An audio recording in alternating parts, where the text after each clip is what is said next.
Hey everyone, I'm Gray Doolin. Good afternoon, evening, early evening, coming to you today with Q&A Thursday. It's Q&A Thursday again. I'm Gray Doolin. What am I? I'm a desire and intimacy coach, and I help women name, acknowledge, and explore their desires. Today's question, I really love. I feel like it's the second part from a question that I answered back in September. One of the questions I answered was, how do I know what I want? And so this is like the second part to that, which is like, what advice do you have for someone who knows what they want but are afraid to go and get it? Or just there's a lot of fear that's coming up in recognizing what it is that they do want. So that's the question today. So let's get in. So the very first thing that I would do is, or like the advice that I would give, is to get in relationship with that fear. Like really like get in there, understand it, be in relationship with it, right? It's coming up for a reason, it's there, it like has things to say, it wants to be listened to. So let's listen to it, like really begin to like understand the contours of it, the ins and outs. Where does it live in your body? What messages or beliefs is it tied to? So really beginning to unpack and explore, but all of that, when I talk about intimacy with self and being in relationship, that's all that is there, is really slowing down and beginning to just approach this fear, talk to it, be in relationship with it, love it, say, what's up? What do you have to say to me? What are you tied to? Where do you live in my body? All of those things. This is the very first thing that I would do is let's understand that fear, what it's trying to tell us. And then it's coming up because some part of you feels unsafe, right? Fear arises because of a feeling of a lack of safety. And so is this feeling unsafe, is it related to the process of getting what it is that you want? Or is it related to having and receiving what it is that you want? Or both?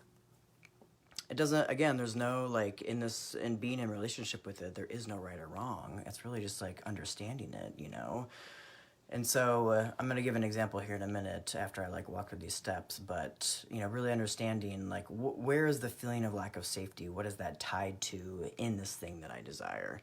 And it could be both. It could be related to the process of getting it and receiving it, which is like often the case.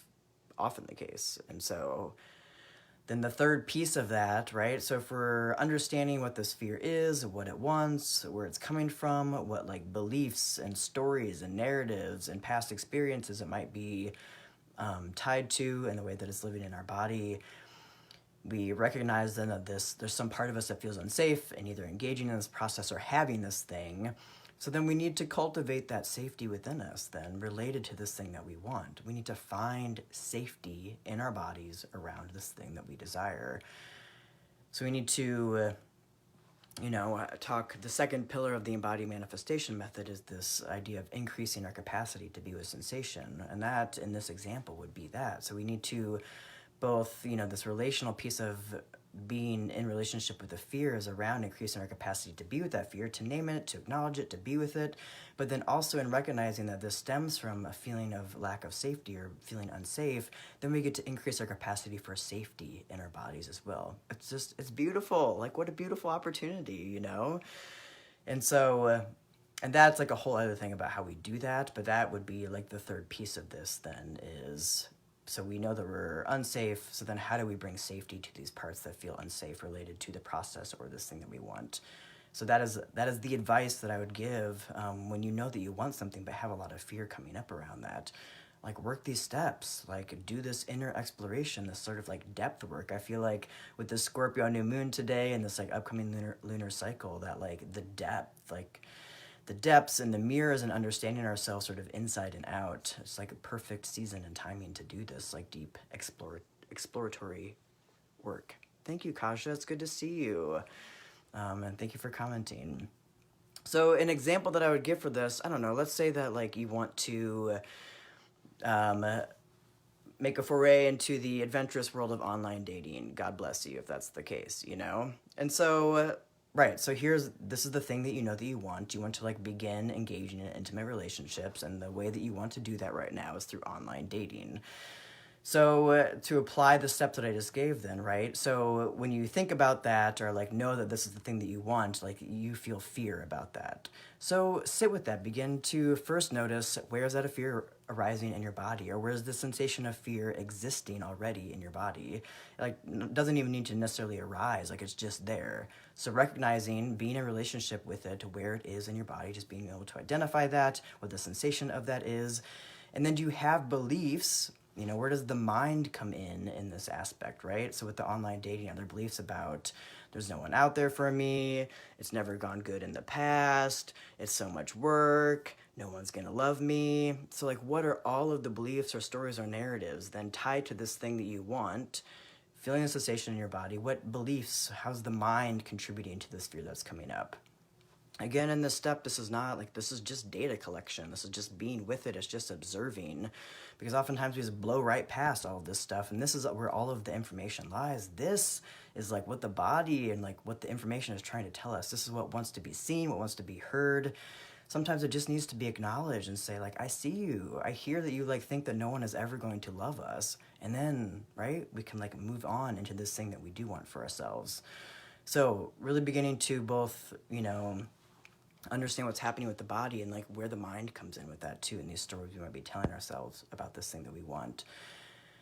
And then recognizing, like what feels unsafe, right? Because fear is there, some part of our body, we feel unsafe with this process of this online dating, right? So is it the process of online dating? Is it like, it feels mortifying to have to like put my pictures, if you're using an app where you like put your, like are more visible, is that the part that feels really unsafe?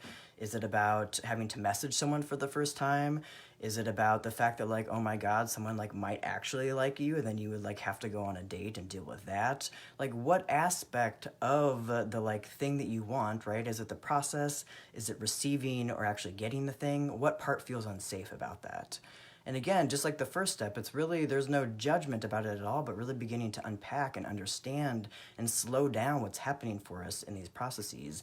Because again, when we meet ourselves in them, that's the thing that like allows us to move forward with that. We get to be in union, in relationship with ourselves and our bodies and moving forward. I made a post earlier this week about, like our desires moving at the speed of our bodies. Like that's exactly like in this moment, a way that we can bring them sort of yoked together to be at similar speeds, to like be in that relationship with each other. And so then finding safety and sort of capacity for safety and even capacity for this fear then, as I said, that's like it could be a whole other video about how to actually do that within your body. But once you begin to identify the way that the fear is living in your body related to thoughts, is it process or like the outcome oriented? Even just sitting with the fear, and sitting with the fact that like you feel unsafe, you're already increasing your capacity to do that. So like in and of itself, you like just by being with yourself have increased your capacity already.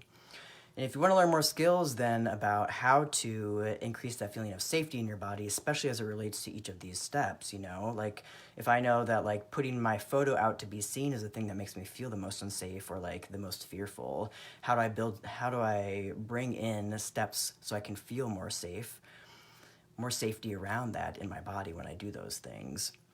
If you want to like learn these practical steps, I'm offering free monthly skills labs where these embodiment practices, increasing our capacity for sensation, all of this, we're going to be doing these together. I'm going to be teaching you the practices that I do to like live into and out of the embodied manifestation method, which is the framework that I use with all of my clients. I also use it myself. That's how it was born. And so come to these skills labs that we're going to be practicing these things together in real time. You can ask questions, all of that. It's invite only. You have to be on my mailing list. That's where the invitation goes out to, the very VIP crew. So if you want to be part of that crew, which obviously you do, just get on my mailing list. That's it. And you can click the join Zoom link and you will be there. I would love for you to be there. They're going to be amazing. So you can sign up a mailing list. If you're seeing this on Facebook, I'll put it in the comments below. Instagram, you can get it in the bio. And yeah, that's what I have for you all this week. Keep the questions coming. I love answering you all's questions so much. You can just, you can DM me, send via email, whatever is the best method for you. The owl, as you can see, yes, I am wearing a Gryffindor t-shirt today because, duh, we knew it all along. I love you guys.